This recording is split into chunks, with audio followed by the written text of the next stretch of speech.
జీవితంలో 4 విధాలైన రుణాలుంటాయి పుత్ర. వాటిని తీర్చుకోవటం ప్రతి వ్యక్తికి అనివార్యం. పితృణం. తల్లిదండ్రులు తమ యావత్ జీవితాన్ని తమ సంతానాన్ని పెంచి పోషించడం కోసం అంకితం చేస్తారు, కష్టాలు పడతారు. వారి రుణం తీర్చుకోవడానికి గాను సంతానానికి తల్లిదండ్రులను సేవించుకోవడం అనివార్యమవుతుంది. బ్రహ్మరుణం. ఎవరి వల్ల ఈ జీవితం లభించిందో వారికి చెల్లించేది. ఈ రుణాన్ని తీర్చుకోవటం కోసం కోరేది ఒక్కటే. ఎవరైతే ఇంతటి పవిత్ర రూపంలో ఆత్మకు జీవితమిచ్చారు, అదే పవిత్ర రూపంలో తిరిగి వారి చెంతకి చేరటం.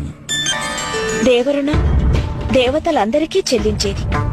వారి యొక్క ఆశీర్వాదాలతో అందరి జీవితాలకు పాలనా పోషణ లభించగలదు. వారి యొక్క రుణాన్ని తీర్చుకోవడానికి గాను మనం చేయవలసినదొక్కటే. మనం మన అవసరాలకు మించి ఎంత మాత్రమూ కూడపెట్టకూడదు. మనకు అధికమైన దానిని దాని యొక్క అవసరం కలిగిన వారికి అందచేయాలి.